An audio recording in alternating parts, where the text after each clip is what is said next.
to the WION Global Leadership Series. Almost a year ago, the island nation of Sri Lanka was rocked by bomb blasts. The terrorist attack on Easter had killed more than 250 people. It was one of the worst in more than a decade. Sri Lanka was on the road to recovery, but it has been interrupted by the coronavirus outbreak. The country is in a lockdown. The parliament and courts are suspended. A parliamentary election that was supposed to take place on the 25th of April now stands postponed.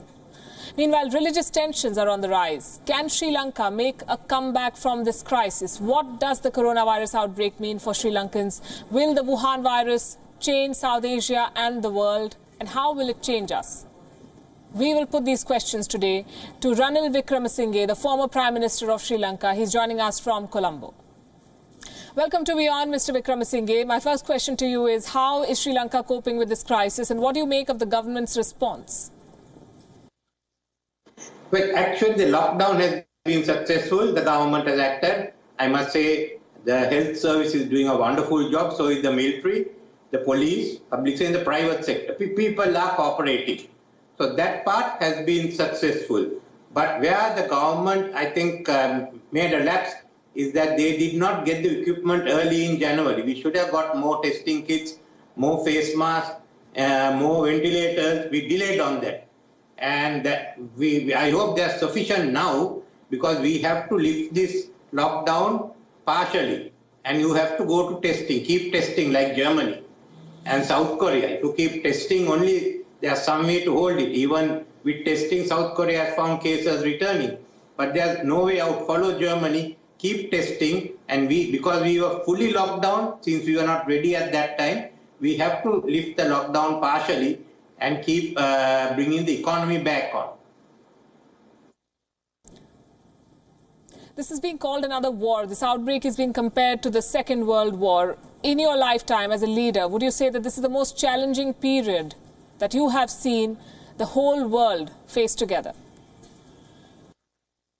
This is the most challenging period, Second World War or any war. You knew who the enemy was. Even if you take on the ISIS, we knew who's doing it. But here we don't know who was responsible. I think at Dubai, I mentioned, we've seen the upside of globalization. Now we are going to see the downside. But no one thought it will come so fast. And it's basically undermining all the economies. It's like what happened to the Soviet with this economy collapse. It collapsed. So we are all in a very, very difficult situation globally, and there's no global leadership coming. That's the other problem that we are having in facing this. I'd like to dwell a bit more on the point you made about the failure of leadership. Is this a collective failure of global leadership? Organizations like the World Health Organization that should have taken the lead have come under a fair bit of criticism. The United Nations Security Council met belatedly, but there was no resolution. How do you think the leaders of the world have failed in a crisis like this? It's collective failure of leaders and of the institutions. IMF, World Bank, WHO, UN, some has to come forward, which is not happening. When it came to climate change, there were people like the former French President Hollande, Obama and others who took leadership. When it came to World War II, Roosevelt took leadership with Churchill and Stalin and Chiang Kai-shek. But here, who is taking leadership? Even when there was the economic downturn, the crisis in 2009, Gordon Brown, George Bush, many of them came in, took action. But here, no one is talking. Some of them are fighting. And we are just looking. It's a global pandemic. It's not a national issue. A global pandemic needs a global response. Some people have to step up and say, this is the way to do it. That is my point. And that at the moment, so this is the downside of globalization. You're having the impact of globalization, and there's no global response. It's just statements that are coming out. More questions are being raised about China's role in this crisis and what China could have done. There's evidence to show that members of the Communist Party committed serious lapses here. Why is no one taking a stand? Some lawmakers have spoken out, but no government has. Why is no one willing to pin responsibility? No, I would say at this stage, China would have delayed, but so has many of the European countries. You look at UK, you look at Europe, even US, everyone has delayed. Forget about that.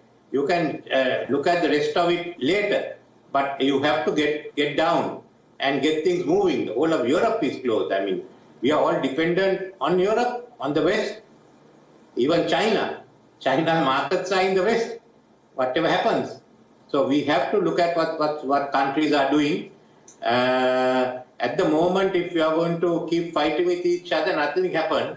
There has been, I would say, delays everywhere. That's in my opinion. But Europe could have acted earlier. Italy, good example. Other countries, they are all delayed. So you now have to face the consequence of it. So now let's collectively get out of it. Do you believe this pandemic will force governments to revisit their priorities, their budget priorities in particular, and spend more on healthcare after the crisis is over? Well, some countries have to spend on that, but they also look at the recovery, the budget for recovery, looking after firms and individuals. In Sri Lanka, we've had free health. We've been spending a lot of money, and once we eradicated malaria in the late 70s when we were in the government, we started even going for preventive medicine. All governments have. In the 5 years we were the government from 2015, we spent a lot of money on health care. So there has been some impact there at the ground level, for which we are now, many governments did that. But in some of the Western countries, they've been cutting back on the health budget. But it's not on the health budget. You have to revise the economy. Today, the world economy is about $98 trillion. The debt is about $263 trillion. How are we going to handle this? This is the big issue that we have already. The Western countries are pumped in, and China has pumped in about $8 trillion, that G20. In economies, IMF is offering another trillion. These are the issues that we have. Financial crisis itself, how to balance that, how to get onto the budget, then how do you look after all those affected by it, and how do you revive the firms? Economies across the world are suffering. Tourism is a big contributor to Sri Lanka's economy. Last year, the Easter attacks dealt a serious blow. Now we have this pandemic. What will this mean, this phase, this lockdown? What will it mean for Sri Lanka's economy? I know after the Easter bomb, we sort of got tourism back by December, where people were coming in. Now it's taken another big blow. It's taken one on the earlier in 2018, 2019. But it's not only tourism, it's also affecting the apparel industry. The markets are not functioning. Even our foreign earnings will be down. So I think our foreign earnings can even be down by 50%. We may be able to, we have a problem here with our foreign exchange. What we are going to do, this industry, part of our manufactured goods won't go out. Tea will have a lower market until the markets really open out in Europe. So in every way, and then we also went, I think the present government went and reduced taxes.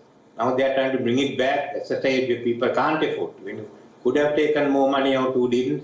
So we will be heading into a crisis, the way I see it. You've got to say, you must have an emergency plan and some form of a crash budget to back it up for the next, for the rest of the year, with provision to revise it. That's unexpected, but you just can't go without having an emergency plan. And we haven't come up with that yet. For that, I've been telling the government, come up with a plan.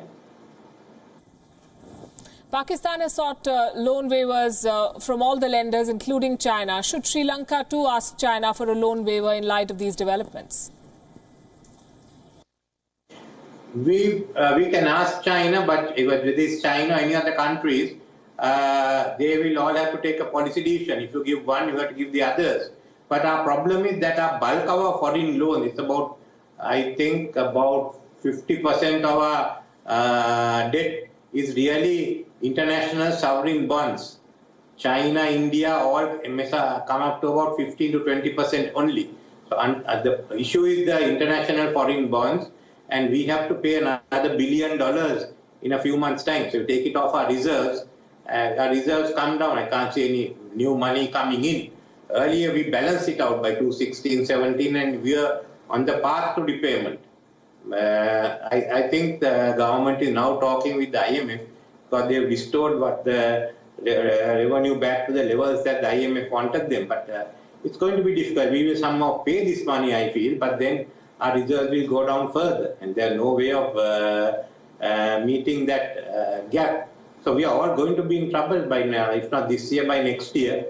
But I think the creditor countries, all China, everyone should basically give some relief to all the other countries. But then in turn, Japan, China, their economy is also affected. So it's a sort of, the effect is going to be felt. So it's a question of who takes the pain. But I think the creditor countries must look favorably at the debtor countries. And what do you make of the Indian response? The Modi government is following the neighbourhood first policy. Many countries asked for medicines, paracetamol, hydroxychloroquine, and the government has made it clear that neighbourhood comes first. India is sending medical supplies to several countries now. No, India is good. What they have to respond. I mean, they were even going to give us masks in January. We didn't take it. So in India has been handling the big numbers.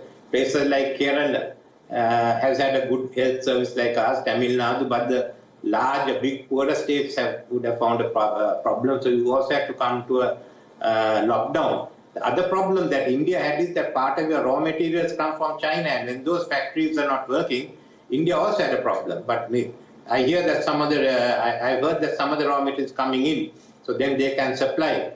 But it's a funny situation. When America asks India for drugs, it should be the other way around. Times have changed. Governments are being run via video conference. I never thought I'll have an interview with you sitting in Colombo over Skype, but here we are. How are you spending your time in lockdown? I do not just down here reading books, watching films, watching wine, and writing some articles. I thought I would meet you all in May, but anyway, it looks like we'll have to use this for the time being. And do you have any recommendations on what people should be reading and watching at this time? Well, it depends on what. I just got onto some Hindi movies, but I watched an old one 2 days ago, Hotel Mumbai. It's a sort of rerun, but now there have been some of the new ones. What do you recommend I should see? Netflix had a whole series of new Hindi movies. So you tell me what I should. I look at one about the one who wanted to get married and the three friends went out to Spain and he decided, Kabir Singh, this one, that's the name of that guy. I think, he was acting. So you do tell me some good ones I can watch. Sure, we'll send you a list. Thank you very much for joining us. As always, a pleasure talking to you. Stay safe and thank you for being on WION. Thank you.